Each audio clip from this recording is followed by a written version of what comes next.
do a little activity. When I say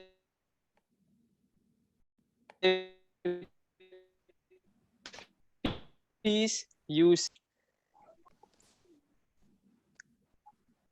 we're unmuted. We good? When I say peace, you say jam. Peace. Jam. Peace. Jam. Jam. Peace. Yeah. When I say who's got the power, you say we've got the power.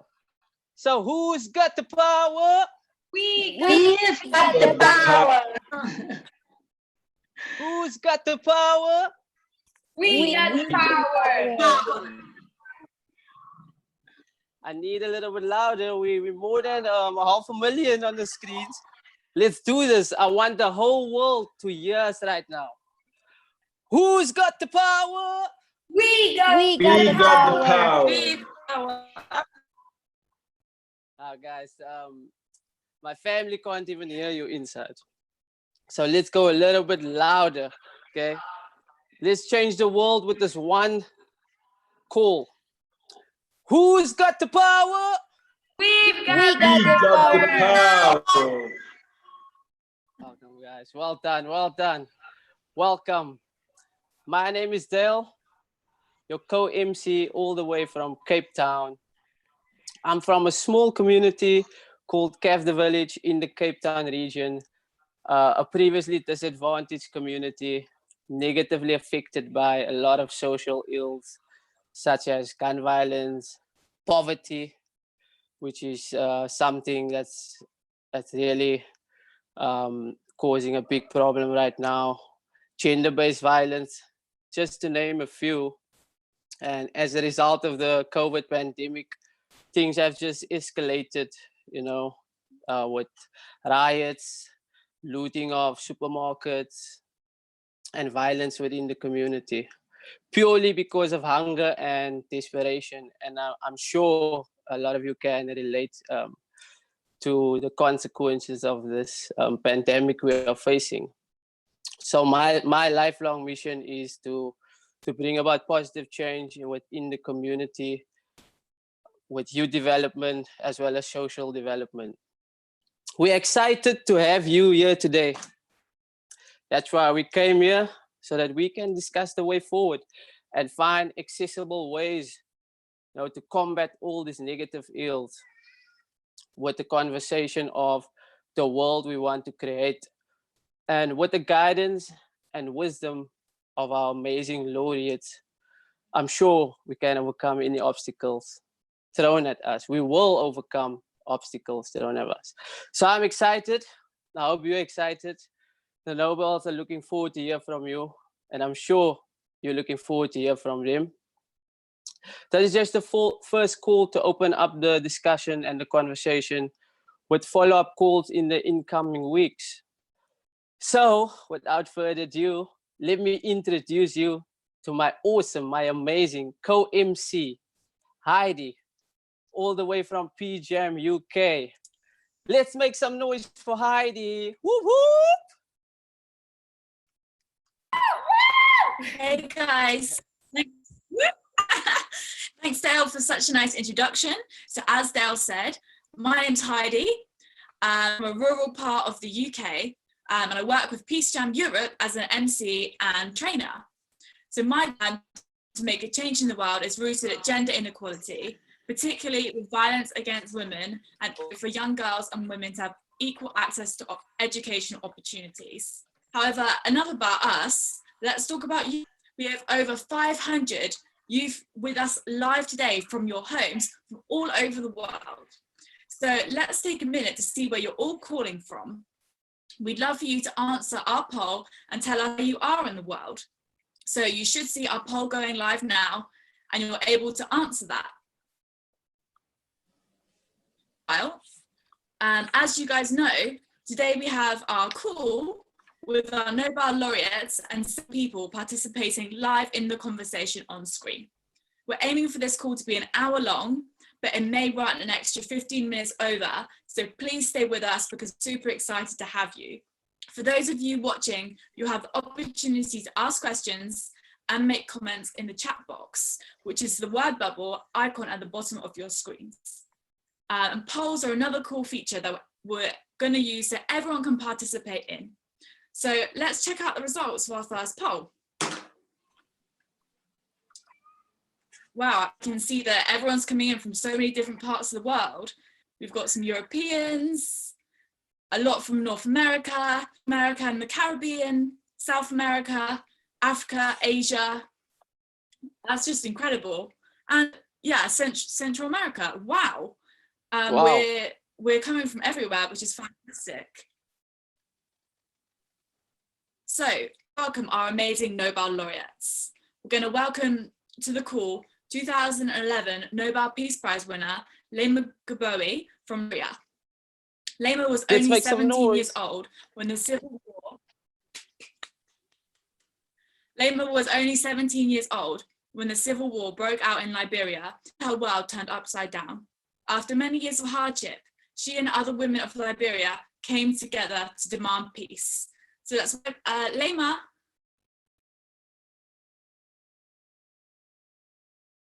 Hi, everyone. Yay! Woo woo!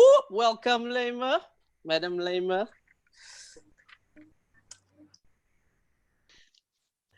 Thank you, Dil. Thank you. Now let's welcome our Nobel laureate all the way from Guatemala, Rigoberta Menchú Tum, 1992 Nobel Peace Prize winner, who has been shouting from the top for decades that we are out of balance with Mother Earth and each other. I want us to make some noise. Let's put our fingers together for Rigoberta Menchú Tum. Welcome, man. Gracias. Peace jam. Qué gusto saludarles. It's such a pleasure to say hello. Rigoberta, we're so happy you're with us.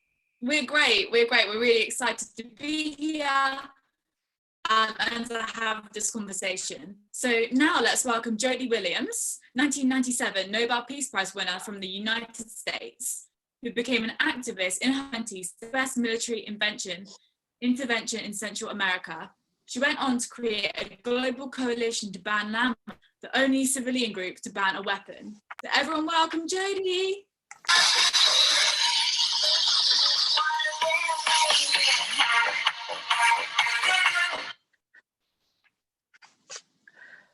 Thank you. Welcome, Jody. Last but not least.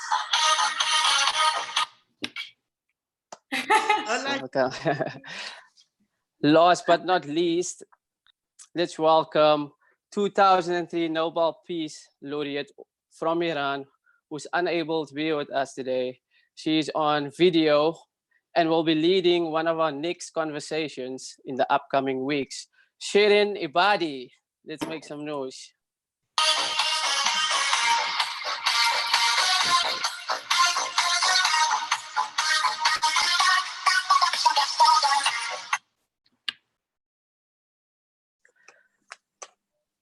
So we're now going to give each of the laureates 1 minute to welcome themselves. So Madam Lema, the floor is yours. Thank you, guys. I'm really happy to be a part of this conference by Zoom. I know that we're far away, we're far apart, but our hearts are connected because we share similar values and virtues, and our values are for a better world and for peace. And I think this brings us even more closer than any kind of physical interaction. I'm happy to be here. I'm happy to take questions from you all. I often say to people now that people say social distancing, but it's not social isolation and it's not social rejection, but it's rather a time for us to do a lot of self-reflection and see what we can do better to bring our world upright. So I'm very happy to be here.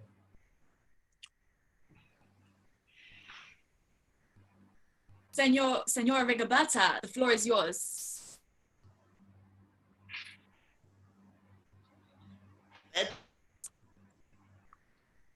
También un honor para mí estar aquí, saludar a Leima, saludar a Judy, saludar a Picham, saludar a los jóvenes, porque los jóvenes han sido nuestra emoción, nuestra ilusión y nuestra motivación durante muchos años. Así que les saludo con mucho cariño y también decirles que lo más importante ahora es la solidaridad. Tenemos que ser solidarios con las personas que van a sufrir más hambre, que van a sufrir más violencia, que están entre la vida y la muerte por coronavirus, pero también por toda la gente que va a aprovechar de ellos, que va a crecer mucha corrupción, que va a crecer mucha deshumanización. Entonces yo les deseo mucho éxito, que cada uno de nosotros seamos más humanos que todos los días. Y muchas felicidades. It's such a pleasure to be here saying hello and greeting our wonderful laureates like Jody and Lima, and to be here with the youth. It's been young people that have been inspiring us during this time. And right now, the most important thing is solidarity. We need to be with each other and help people who will suffer from hunger, from violence. There are people out there who are in a life and death situation with this coronavirus. But there are also people who will be taken advantage of as a result of this virus. The potential for corruption and for people to be taken advantage of is very great at this moment. And today, I'm with you all, and I hope that we can inspire together.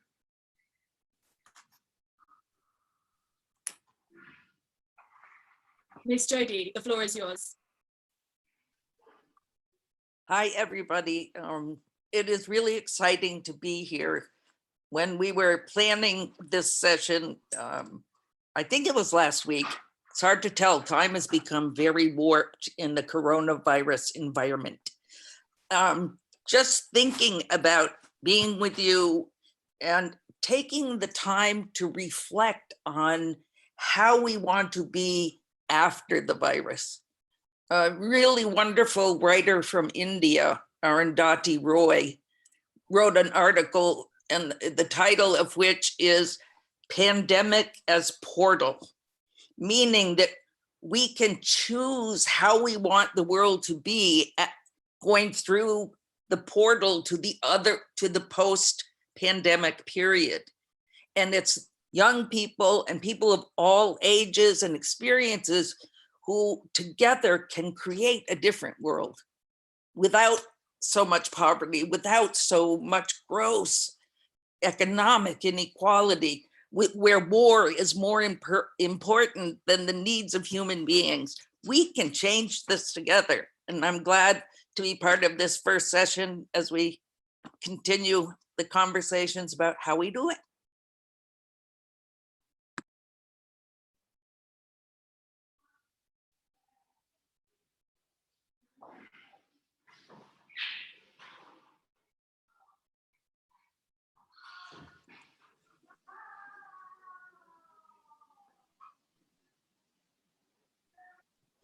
Thank you for sharing, our lovely laureates. We appreciate your time and your wisdom today. We will be hearing questions and stories from our youth, and the audience is welcome. Everyone around the world, you're welcome to submit questions in the chat. Feel free to ask any questions to our amazing laureates, and we will try our utmost best to try and give everyone a chance to have the question answered. On the panel, we also have some amazing youth, featured youth. from all parts of the globe who prepared some questions, and we'll give each of them an opportunity right now just to ask the questions they had prepared for you. But before we start, if you're feeling good to be here right now, give me a thumbs up.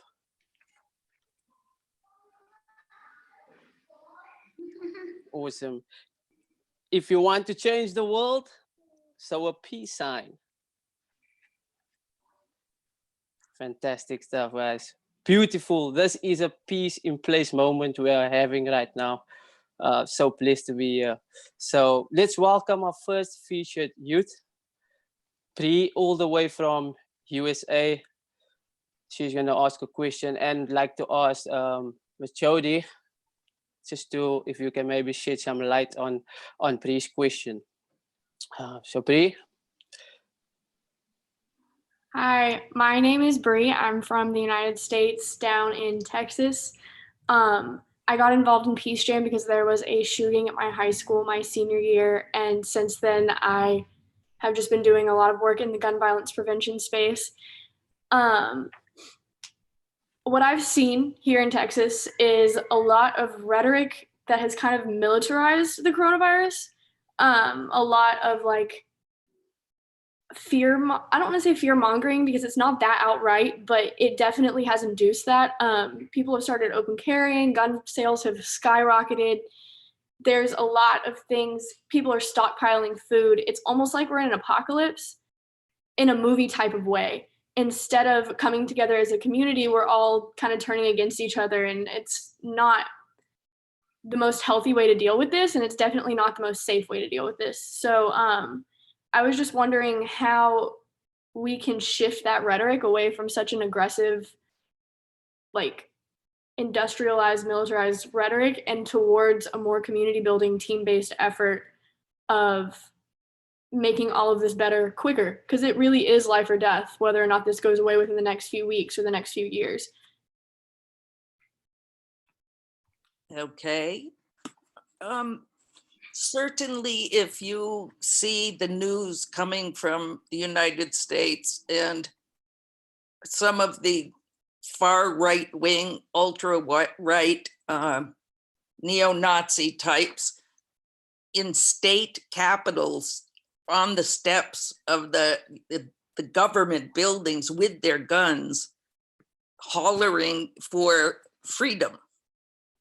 When I see that, I just think they want the freedom to be able to infect other people because they aren't caring in the least about what could happen if they get the virus and they're, rushing about with their guns and yelling and hollering. But I think, Bree, the majority of people don't think that way. Some of the polls here, and I don't know about the rest of the world, but over 70% of the people in this country support, physical, what is it called? Self-isolation, physical distancing or whatever, but not emotional distancing. I have been, excuse me if my dog barks. I've been really happy to see through Zoom and things like this, a really emotional embracing of each other that I have never felt before. And I think that we need to seize those moments and expand on those moments and talk with each other about how we want to get through this, as I said before, the pandemic as portal into a different kind of world. And I pretty much just refuse to give the right-wing people and their weapons air by talking about them all the time and being afraid of them. And I'll end with one thing that I know a lot of people wonder. What if those were young Black men armed to the teeth on the steps? What if those were young Latino men armed to the teeth on the Capitol steps? It would not be like with all those white people. And we need to look at that too, the lens of racism that they are displaying. but we don't have to accept it. And we can make a choice to make the world different. And that's why I love Peace Jam and all of the people that are part of it.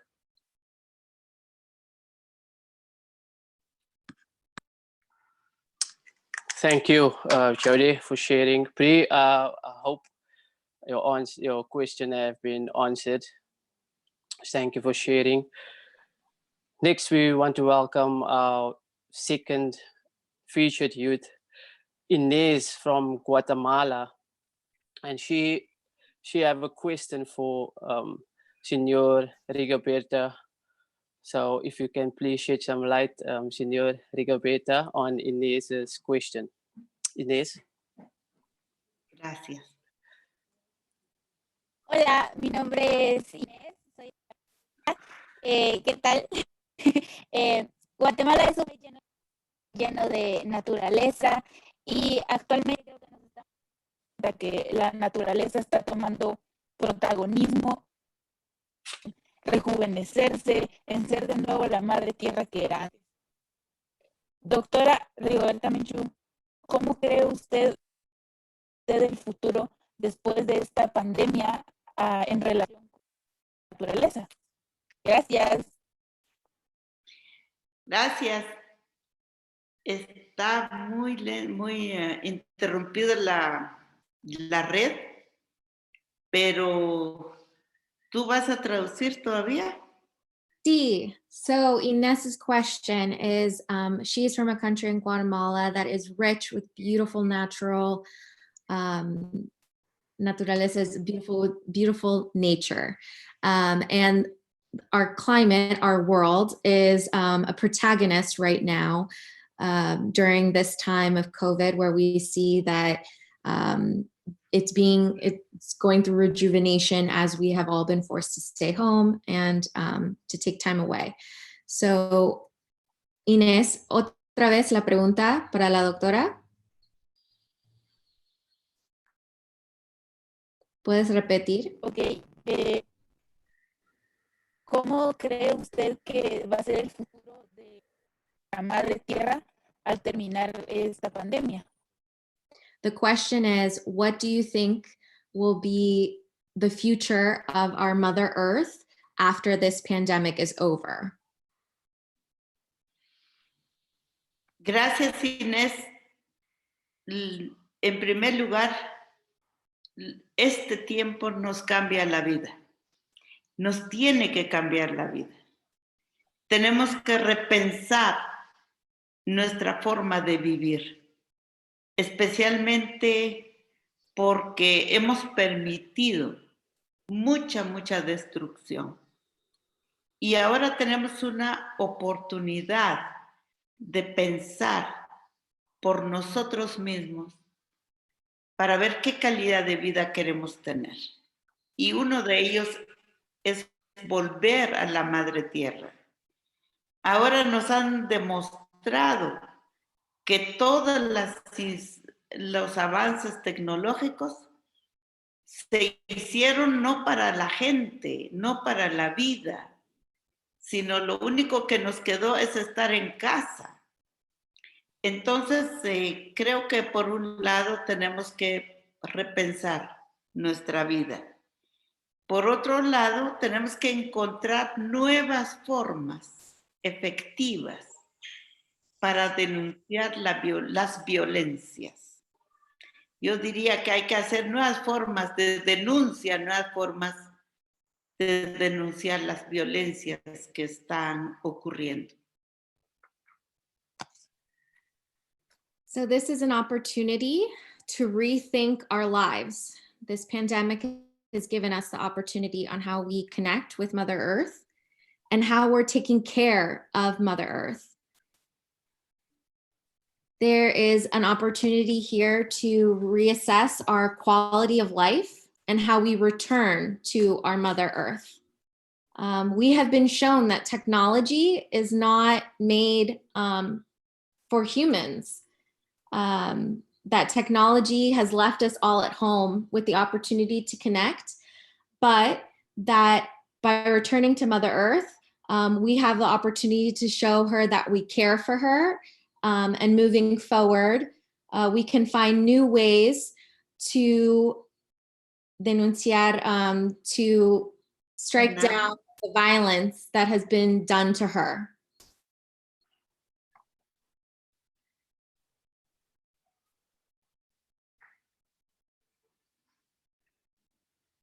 Thank you for sharing. Thank you so much. Yeah, thanks for us two youth panelists for sharing your questions. And Laureates, thank you so much for answering them. A question from one of our audience watching live at home. And Laima, this is a question for you. So what can we all do to assist women who are suffering violence in isolation during a pandemic?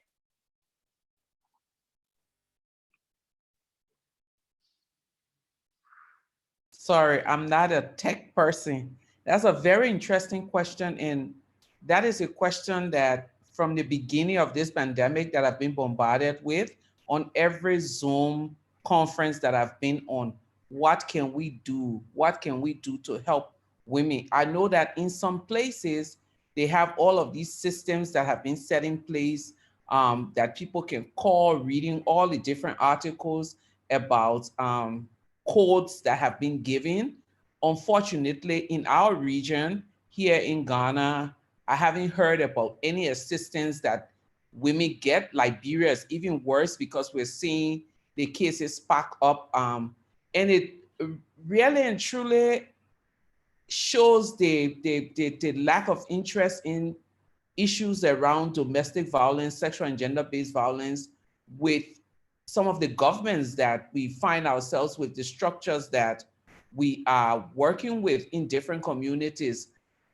I've actually struggled with what do we do? And I think to give an answer to that question will definitely be a naive answer, but an answer that could save life, to say whatever is available to women who find themselves in this situation need to try to make the most of it. Because what we're seeing is, like, one case we saw in Liberia is the death of a young woman who was killed by her partner. Another one had one eye broken by a partner who is now on the run. So it really shows a bigger issue in all of our societies, moving from the north to the global south, all of the difficult issues. I wish I had a straight answer to say that we'll mobilize people and go and get all of these women, but it's just a sad state that we find ourselves in as women in most of our societies, because we really do not get protection.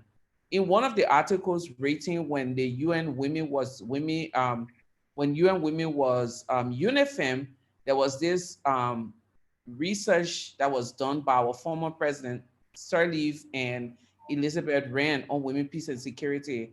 And one of the things they said in that article, one of their conclusions around violence against women was that the impact of conflict, and I would now insert pandemic, on women's lives is a reflection of the interaction in peacetime. So what we're seeing, the exacerbation of all these violence against women, is just modeling what society has tolerated over time. And the answer that I can give is that we really need to step up our game, those of us who call ourselves activists around issues of sexual gender-based violence, so that at the end of this, we can really be standing tall. But the difficulty is that when it comes to women's rights issue, there are all of these competing priorities. The priority for leadership position, it should not be that way. In an ideal world, women should not have to compete for sexual rights, sexual health, reproductive rights, alongside trying to or wanting to be in leadership position. I sincerely apologize to the person who asked this question, but I do not have a straight answer. I've been struggling with this. Every time I read an article, I've been struggling, but the only answer I can give is that at the end of it all, we need to double up our effort. Does that mean that we allow people to continue to suffer? No, even now from where we find ourselves, we need to speak up. and ask authorities to do what they can do to help women in those situations.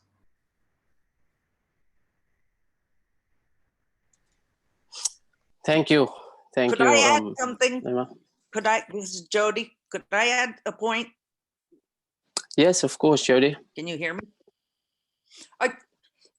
When we think about all the violence against women and the domestic violence where women are in lockdown and can't even escape the violence, it's horrifying. And yet, on the other hand, when I think about coronavirus and look at the leadership that has made the most positive impact on their societies during this virus, they have all been women. Prime Minister or President of New Zealand, of Iceland, of Finland. I'm forgetting others, but oh God, Merkel in Germany. It shows that not that women are necessarily better, although I lean toward that, but that women have compassion and empathy for the people that they are supposed to lead. And when we see these women and the empathy and love that they showed the people, what a role model, not only for young women, but also for young men to see how you lead, how you make people better. And I think that when women can lead like that, ultimately it will help decrease violence. If you see women as subservient and you're frustrated, have no work, can't get out of the house, you're going to follow the patriarchal methods of dealing with your frustration and lash out and beat them up. But we can make it change. And I really appreciate the women leaders so far in the world on coronavirus. Thank you, Jody, for sharing. We welcome our third youth. Give the Laureate some clicks. We welcome our third youth, Amadou, all the way from Guinea, currently living in Greece, and he has a question directed at Madame Lema. So, Amadou, floor is yours. Hello, everyone.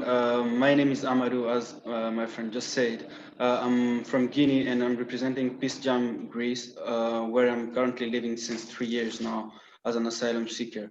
Since I came in Greece, I struggled to have access to good education here, struggled to get a scholarship, but I never got it, but I never gave up. And as a result, I'll complete high school this year, and I hopefully start university next year. But there is something that I always question myself. What about those kids that are living in camps such as Lesbos, if you know, or even here in Athens, that want to have access to good education? What about those young people who are trying to integrate and want to contribute in the society, but are forgotten by the system? Thankfully, the situation here in Greece isn't the worst. There are people who are trying to help and support. Before asking my question, I wanted to remind that those kids that are coming here, staying in camps where they can easily contract disease, do not need only protection. They also need skills that can be developed if they find support. So my question is, how can we come up with a solution in order to help young people that are out of their homes to get scholarships like in countries like in Greece or somewhere else? How can we help them to get to develop their skills or to find jobs in an appropriate way? Thank you. This is for all the Nobel prizes. Thank you. Thanks, Amadou, for your question. I think the whole idea of migration is something that the world has been grappling with, and it breaks my heart when we have to continuously see Africans on the move, not, yes, because of war, but primarily because of war and bad governance.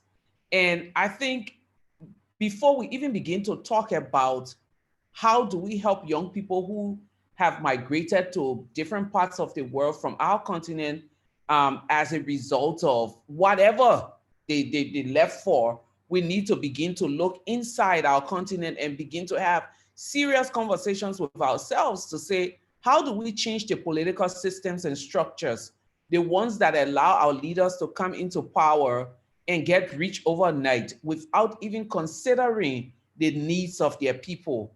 That's a huge question that we need to begin to ask. And that's a question that every young person needs to begin to grapple with.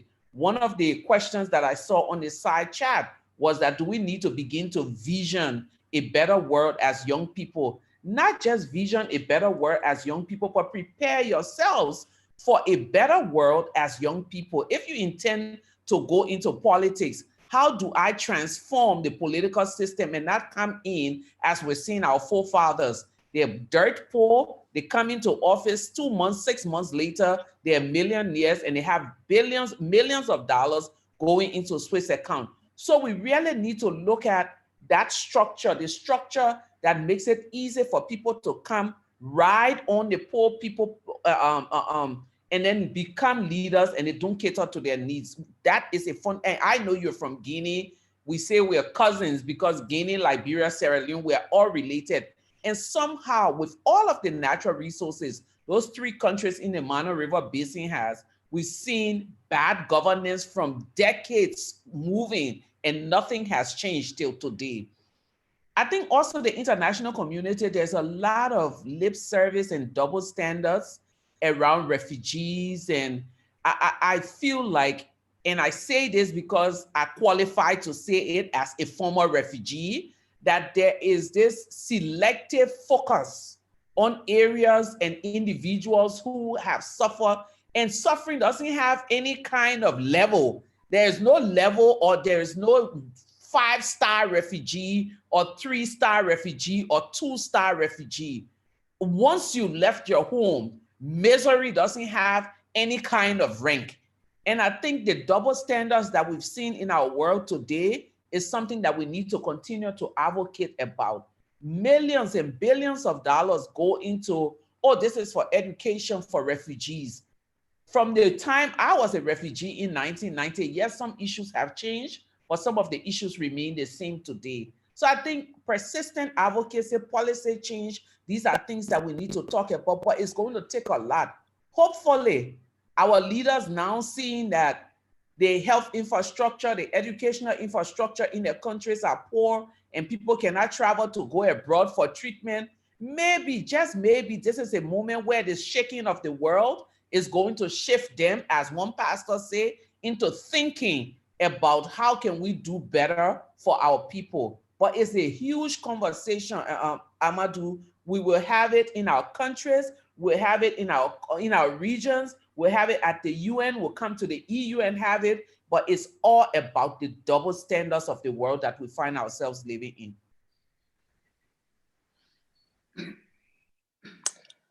Thank you, Madam Lema.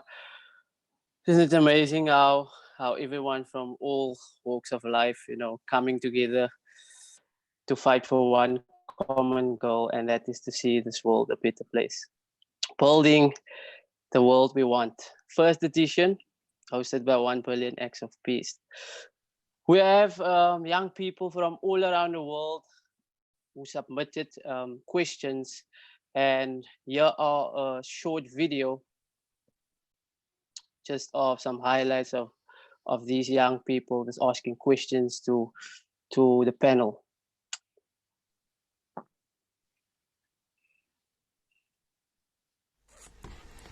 This period of isolation makes me think a lot about how to be the best version of myself and to not depend on people around me to feel my self-worth. You are amazing and strong women. In the middle of a storm, you were able to inspire people to be courageous and to take action to achieve peace in your community. You are models to me, and I hope I will be a great woman like you one day. So my question is, where should I start? How can I use this isolation to become stronger? So, COVID-19 has affected me personally, has affected the community in, by the way, both negative and positive ways. As we can see, family ties being rebuilt, we can see people coming together, we can see the love between people growing. I'm printing out calendars that parents can use to improve their mental health. I'm recording yoga videos for our staff, and I feel like, because me personally, I've always been in that heightened state of fight or flight, it's more so. And I want to know what you all's strategies of resilience are to overcome periods of extreme uncertainty and extreme fear. I've witnessed firsthand the disproportionate impacts of the COVID-19 pandemic on communities of color and other historically marginalized communities. This pandemic has only exacerbated existing long-standing inequities and reaffirmed to us all who hold the causes of social progress and social justice so near and dear to our hearts the need for fundamental structural reform. But our favorite way to practice sharing and spreading joy and positivity is by making music. We love making music. We love making music because it not only fills our souls with creative energy and positivity, but it gives us the opportunity to make others feel hope and relate to the emotions that we put into our music. Pretty much similar to a lot of individuals. My parents lost their job, but we're making it work. Mentally for me, it's been extremely difficult just because I'm going through a lot mentally prior, and so I feel like the pandemic kind of worsened my situation. But I think that the difference between at the beginning of the pandemic and now is my way of thinking about it. Finally, my closing thought is actually a question for one or all of the Nobel laureates. And that question is, in a time of such instability, mentally, financially, everything, how do you keep your inner peace? I want to say thank you so much to the laureates for taking the time out to share your words of wisdom, and that we really appreciate you.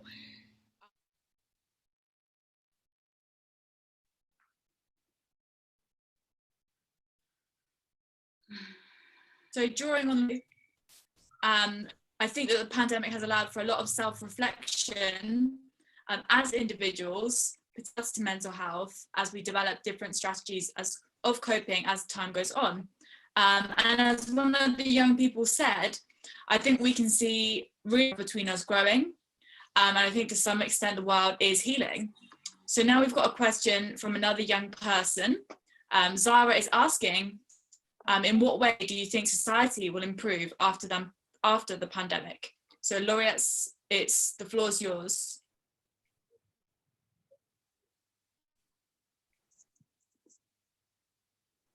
Could you repeat the question? I'm sorry. Absolutely. So Zara is asking, in what way do you think society will improve after the pandemic?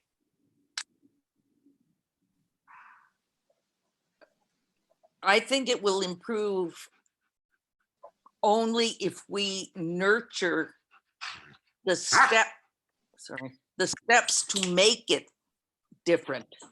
You know, it's very easy to endure. It's not easy, but one endures a crisis too often hoping that it goes back to the way it was, to what we already know, even though we know that the structures in the world today, the economies of the world, the globalization, what has been done to the environment are all horrible. So we need to look at how we can work together on the different aspects that need to be changed to make the world better for everybody, including people we do not like.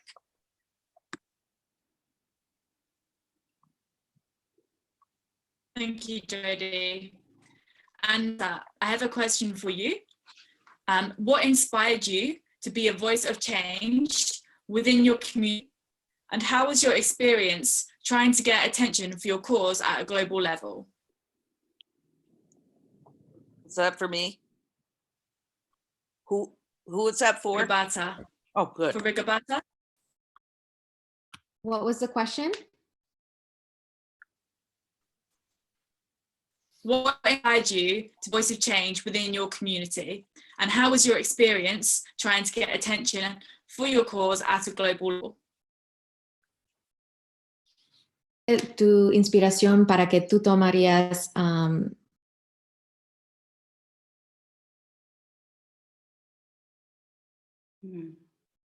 You're muted. You're muted.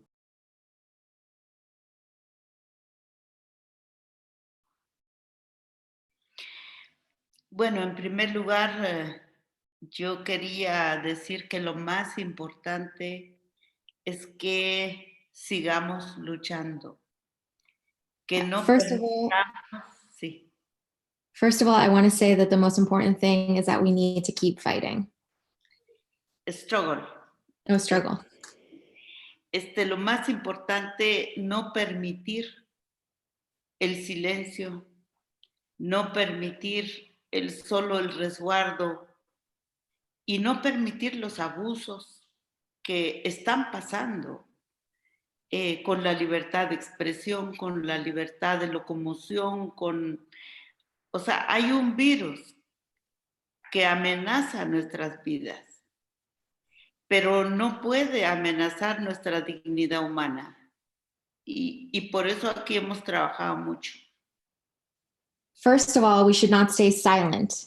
It's very important not to stay silent during this time where we see efforts of corruption, efforts to diminish this freedom of speech, because this virus can't affect our human dignity. Y sobre todo observar los nuevos problemas que no son nuevos en la humanidad, pero hasta ahora vuelve a nacer otra vez. And now we need to observe these problems that have been illuminated, but they're not new. They've existed. So now it's time to talk about them. Por ejemplo, el odio entre comunidades, entre familias. Se ha roto la desconfianza, se ha roto la confianza entre las personas. For example, this hatred between communities that exists. It has ripped apart trust. Se está rompiendo la confianza. We have broken this La trust. solidaridad. Se está rompiendo también la comunicación entre familias, entre comunidades, entre personas afectadas. And we see that communication has been broken between families, between communities, by people affected by this. Por un lado, yo creo que es bueno que nosotros cuidamos lo nuestro, que es la vida personal. La vida personal es una gran responsabilidad para no matar a otras personas. On one hand, we do need to protect ourselves and our lives and our health. Pero no pensar que esa enfermedad no nos llega a nosotros. But we can't think that this sickness will not affect us. Que solo otros, no yo. That others, not me.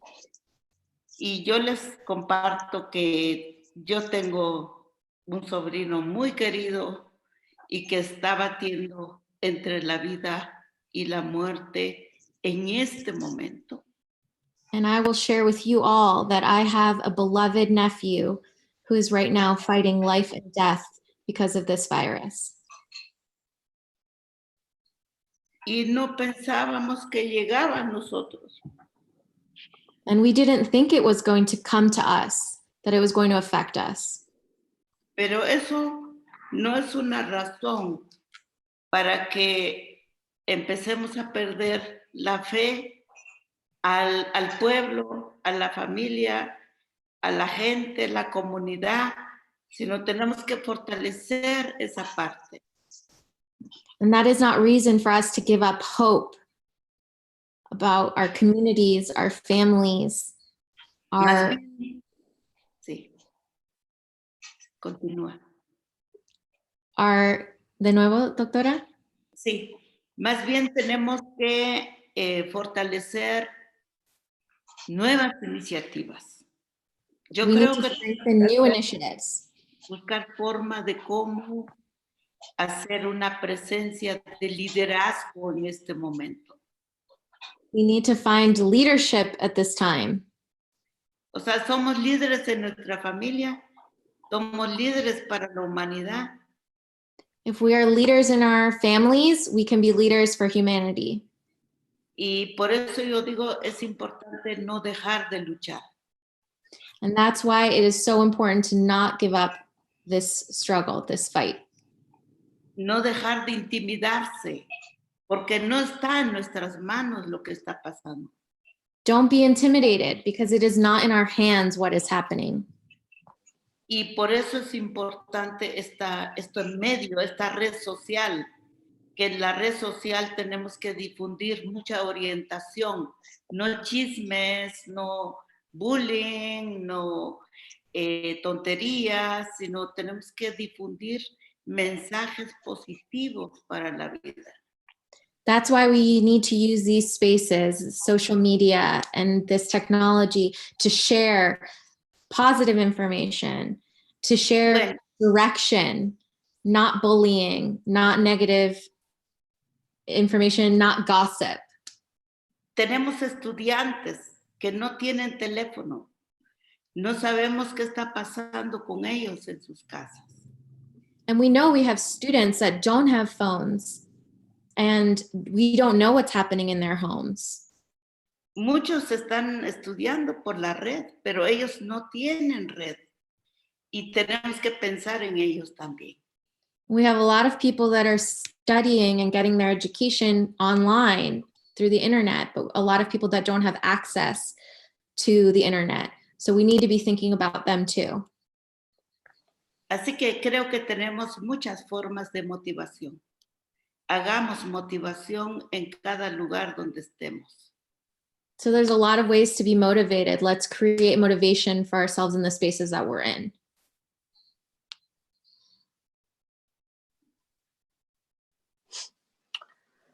Thank you.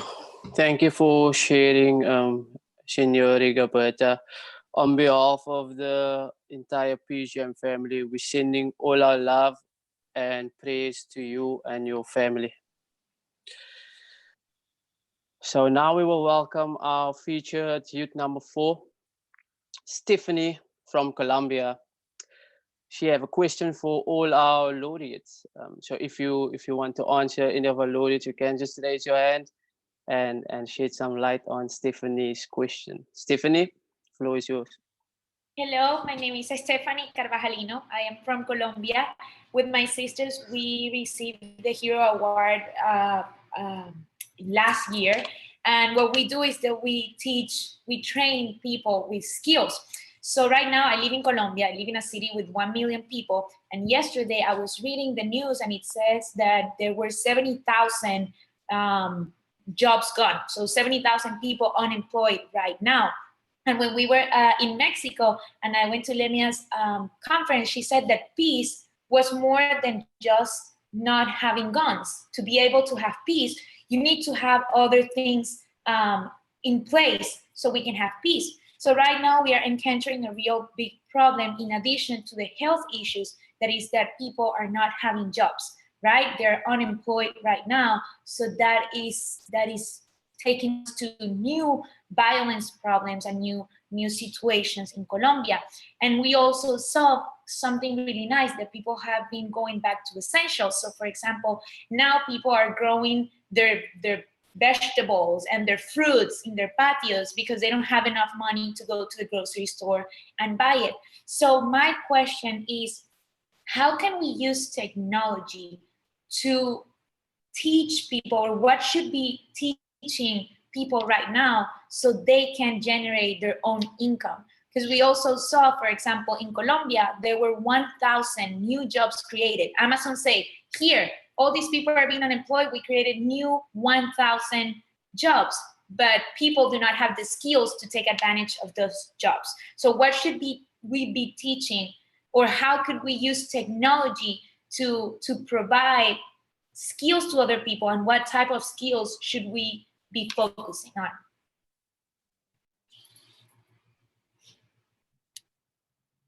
I think technology is only part of the solution. I think we really need to press for societal structural change. You know, the way the world is formulated now and has been since way before the 16th century is that, you know, the world is divided into nation states, right? And what do we hear about all the time? National security, right? So we need military, we need weapons, we need to sell weapons, we need to buy weapons. And the thinking behind that is if the state itself is secure, the people that live in it are secure. But I think that is bull. We need to get people to understand that the resources of a state need to serve the people that live in that country. And that's human security rather than national security. And the human security framework looks at exactly the things that we're all worried about, right? Providing meaningful jobs for people that pay them enough to live on. Providing education worthy of the name education. Providing students with all the tools that they need in this world today to carry out that education. Healthcare facilities that are actually there to take care of people rather than, you know, pharmacies that and pharmaceutical companies that want to rip you off if they invent some new medicine. But that takes a shift in thinking about how the world should be. And I think part of the struggle that Rigoberta was talking about is struggling to help people stop thinking that weapons makes us safe. Weapons do not make us safe. They threaten us.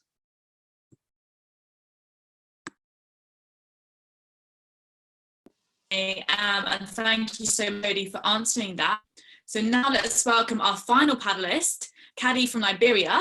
And Kadi's question is for all the laureates. So Kadi, the floor is yours.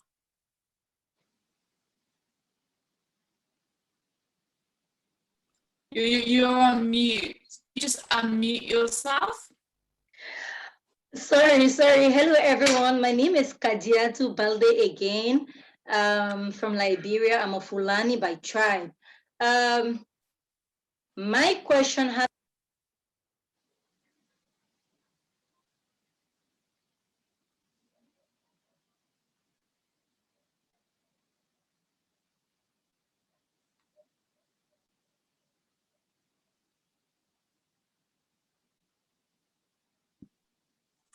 Kadi, we don't hear you. It cut out.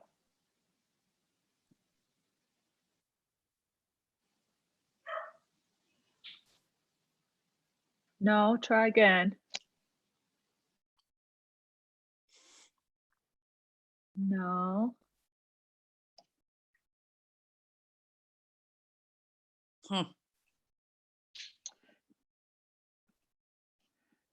I'm sorry, Kadi, we heard you at first. Maybe if you share your question in the chat, then we can read it out loud.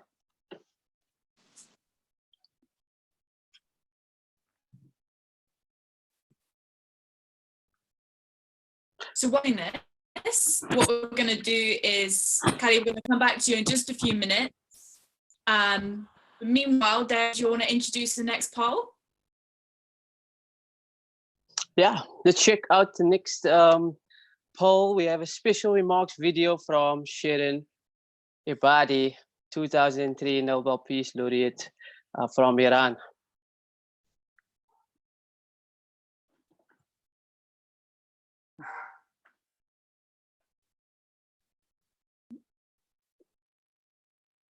Shall we? Let's check out the poll first. سلام، من شیرین عبادی هستم، از منظرم صحبت میکنم. همونطور که میدونید ویروس کرونا همه جا جهان آمده و در چنین شرایطی ما بایستی حد امکان در منزل بمونیم و وقتی که بیرون میریم با استفاده از ماسک و دستکش مراقب سلامتی خودمون باشیم. خیلی مهمه که در این دوران ما مراقب سلامتی خودمون باشیم، برای اینکه سلامتی هر کدوم از ما تاثیر داره در سلامتی دیگران. اگر هر کدوم از ما بیمار بشیم میتونیم چند نفر از بستگان و اطرافیانمون رو بیمار کنیم. شما در این دوران تنها نیستید، متعلق به خانواده بزرگ پیش جمعید و من از شما دعوت میکنم که در روز جمعه 12 ماه می به برنامه آنلاین ما که زنده پخش میشه بپیوندید. منتظرتون هستم.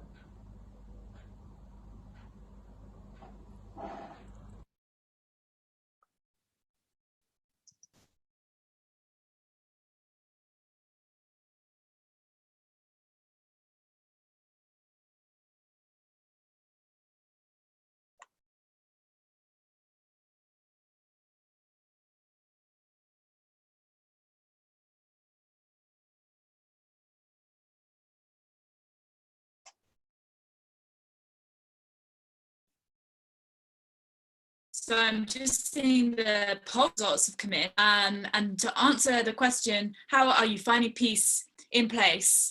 One of the popular answers was connecting with family and friends. And I think that's something, that we're even doing tonight in this call, because, at Peace Jam, we really are. So, whether this is your family, whether you're with your family at home, whoever you're with, I think it is super important to keep in contact with people. So we're all really lucky that we're platform here together. So.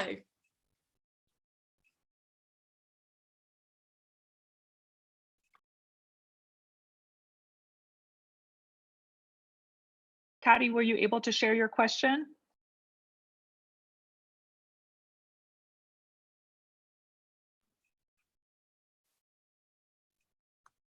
Caddy, I don't think we can hear you, but if you type your question in the webinar chat, I can read it out for you.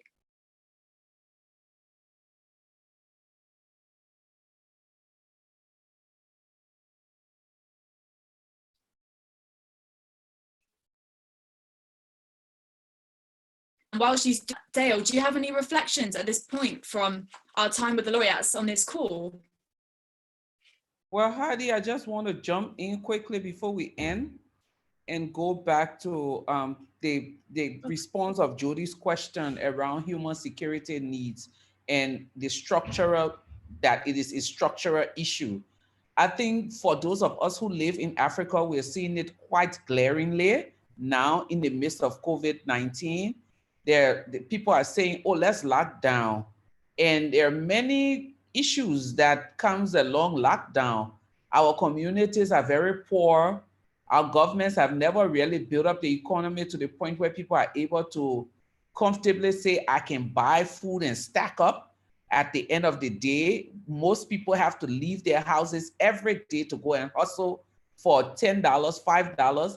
Just a quick thing, even those who work, the burden that is on their shoulders. We were driving to the supermarket the other day, and we're just talking about people in the streets selling face masks in Ghana for about 50 cents to 75 cents for one face mask.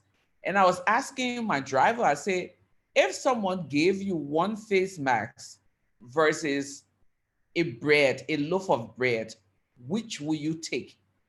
The answer was simple. It will definitely be the bread. So when they're talking about lockdown and the spread of the virus in some of our economies, you have to ask our governments and those who have been in authority, how well have you prepared your economy? How well have you provided the basic needs for your people to tell them that you are going into lockdown? Because people will not agree for lockdown if they can't find food, if they can't find water, if health issues are all surrounding them. You say lockdown, they will definitely go out. Social distancing, out the window because people need to survive. So these are bigger structural issues, and we're seeing it more in play, just as we're seeing the gender violence, just as we're seeing child abuse issue. We're now seeing how the economy is working. Millions and billions have been spent on our militaries, but they can't go out to do anything.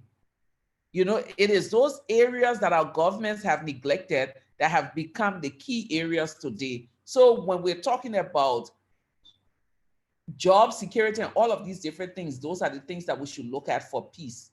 And those are the things for the young people who want to go into politics, who want to make change in their society at government level. Those are the things that you need to begin to think about.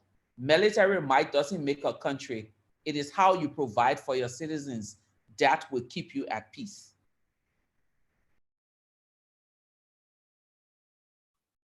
Thank you, Lema. So what we're going to do is we're so grateful that Caddy is with us, and what we're going to do is we're going to email a question to you so you can continue that conversation and answer it. So to close, Jody, Lema, and Rigoberta, I'd like to invite each one of you to share one closing thought by answering our final question by Mark. How can we cultivate and love within ourselves? Jody, do you want to start? How can we something in love? What was is it peace and love? How can we cultivate peace and love within ourselves? I'm going to ask my sister Lema to take that first. Being of a more peaceful and religious nature. Kindly repeat the question, Heidi.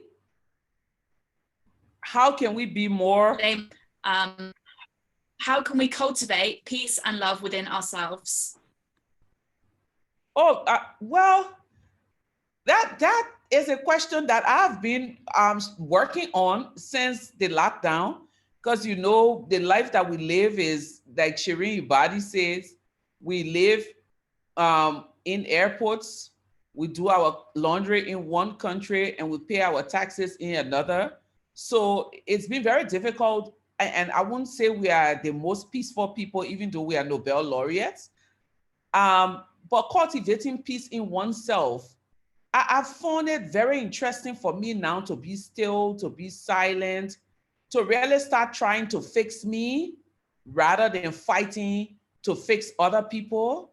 That's the first thing. So for over 2 years, I've been praying for inner peace, and I've seen it really come to pass now, because some of the things that used to really make me upset and I would fight about, now I just look at it and smile and walk on. But also, you can't give what you don't have. And for people who say, oh, I want to be a peace builder, I want to be a loving person, it has to start with you. If there is no inner peace, there is no love for self, you can't do that. And just to really share a bit of fun, during this COVID period, I refused to wake up and be in pajamas and have my hair all scattered up. I wake up every day, put on a nice dress, tie my hair tie, put makeup on, put jewelry on, and put perfume. So even if I'm doing radio interview, my 10-year-old would scream, Mommy, you're putting perfume. They can't even smell it. I said, no, they will smell it through the radio. So, and I'm at that place where I say, I am beginning to take care of me. Because, you know, when we're coming to Peace Jam, we're dressing for the young people to make them feel good. Now there are no young people around. There are no audiences around. It's just me, my husband, and he's so busy making planting flowers that I doubt if he pay attention to what I wear on a daily basis. So my dress is for me. The inner piece is for me. The walk that I take daily is for me. So I think in this time, it's time for us to begin to think about do a lot of self-reflection, self-growth, a lot of things about self, get all of those different tools that you need, because at the end of this pandemic, young people, trust me, there'll be so much work to do. There'll be so much fixing of the world and we'll need people who have prepared themselves in this period of isolation, if you want to call it that. I totally second what you said, Lema. Thank you. I just throw in yoga.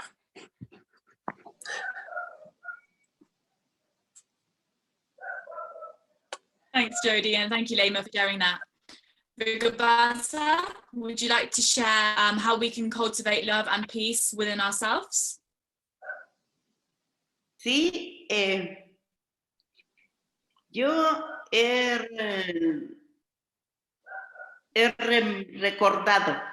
recordado cómo es cocinar, cómo hacer un buen plato para la familia, cómo conocer mejor la casa.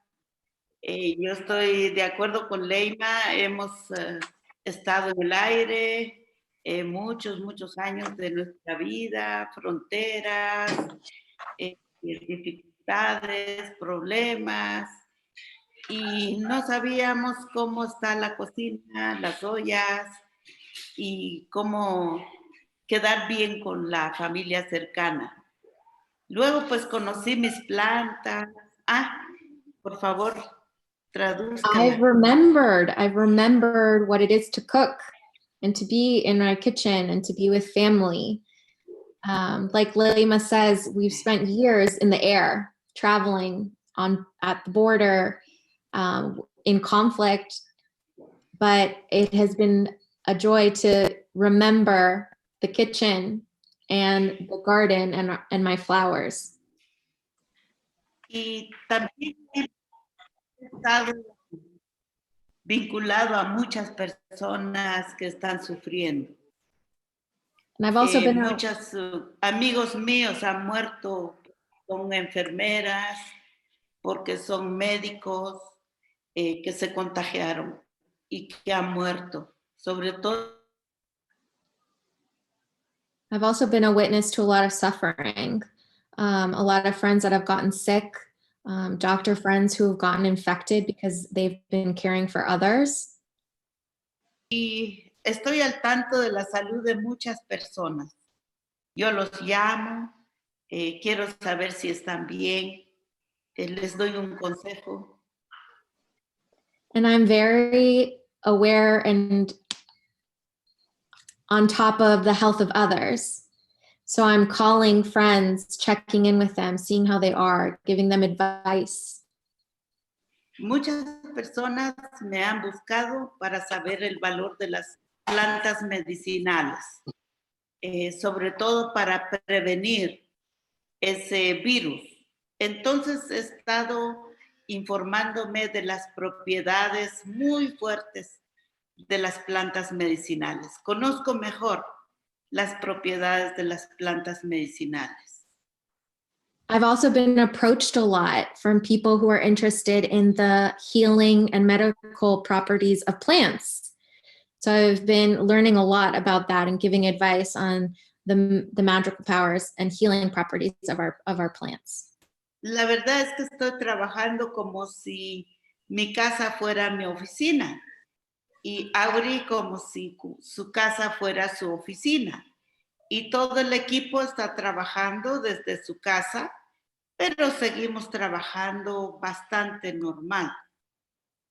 I'm also working as if my house is my office, and working with my team who are all at home and working really hard at home.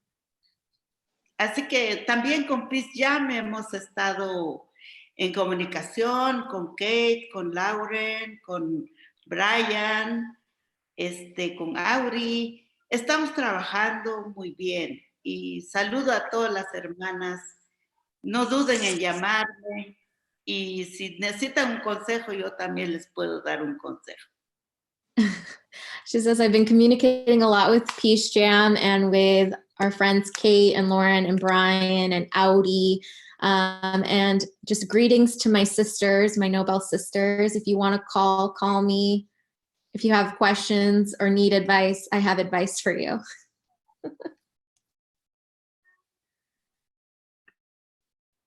Thank you so much, Jodie, Vigabasa, and Lema, for really inspiring us during this call.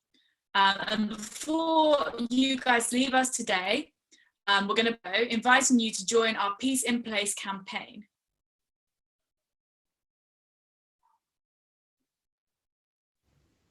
I'm so excited that so many people participated in this Peace in Place challenge. Here are some highlights from around the world.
So make sure to add more acts to Billion Acts and social media, and make sure to use the hashtag Peace in Place, because a few of you will be picked to lead the next conversation. Wow, amazing. It's amazing to see how everyone around the world is doing their bit. Let's give them all some love, man. We've got the power to change the world.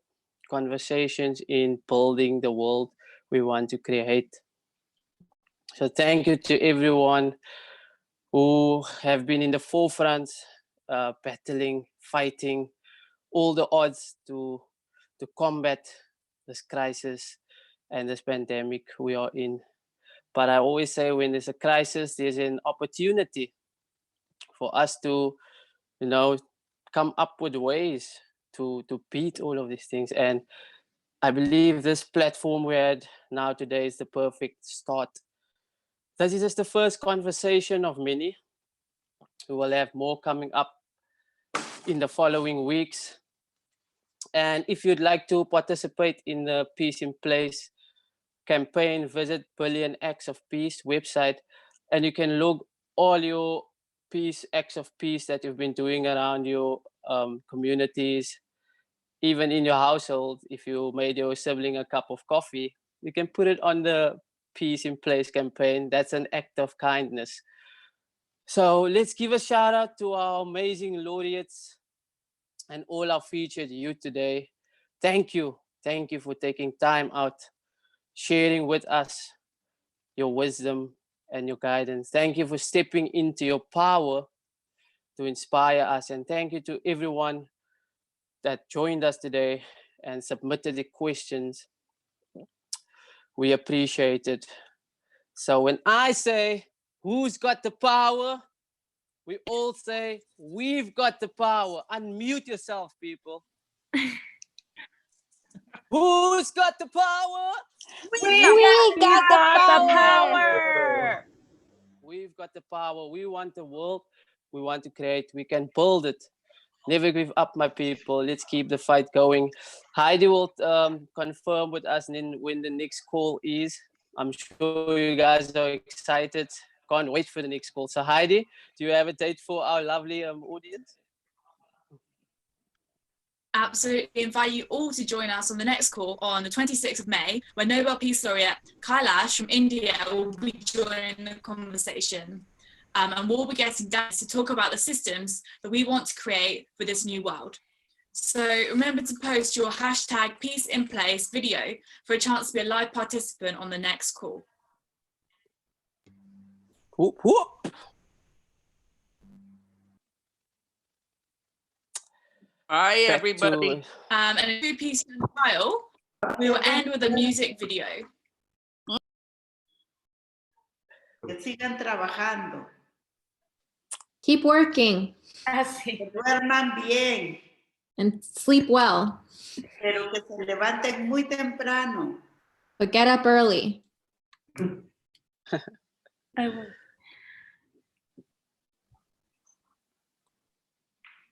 Gracias. Gracias.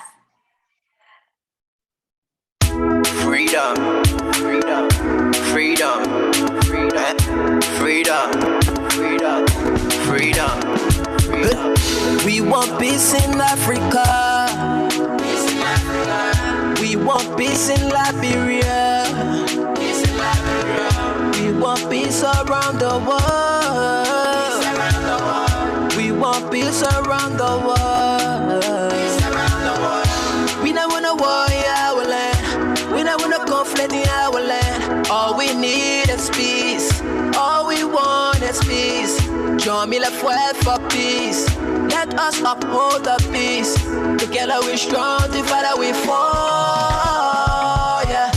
Freedom, freedom, freedom, freedom.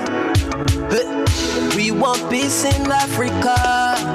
Peace in Africa. We want peace in Liberia. Peace in Liberia. We want peace around the world. Peace around the world. We want peace around the world. Peace around the world. Africa, stand up, let's rise up. Peace is all we need, yes, and you know that. I'm a new guy on the peace track. No more criticism, jealousy, sense of friendship, just for peace sake. Stop the use it, this it, I say, let us leave it. Yellow work together, yellow move together. Cause the storm is over. Africa at large, we need to reunite. You my sister, I your brother, we can compromise. There is peace and unity that we can socialize. And I pay for life. Back in the days, my people suffer a life. They couldn't wake up on a slave and try to play the part. Everything was hard. We get trust to God. Let us maintain that people need to be free. Stop the beefing, stop the killing, stop the conflict, respect the leadership. We want peace in Africa.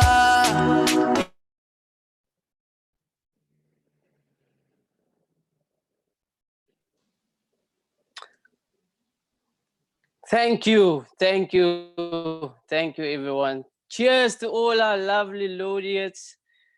We love you, we appreciate you. We hope to see you soon again.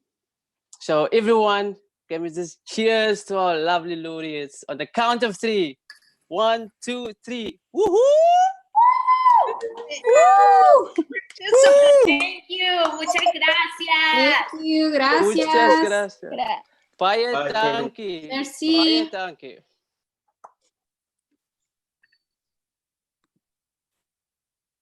Thank you, everyone, for joining this call. Qué alegre. What Muchas an gracias awesome a usted call. por traducir.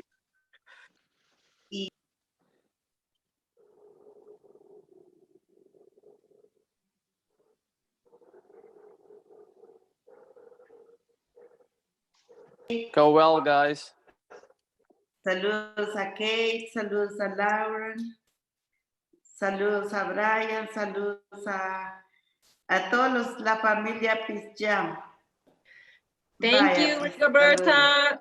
We love you. Salud.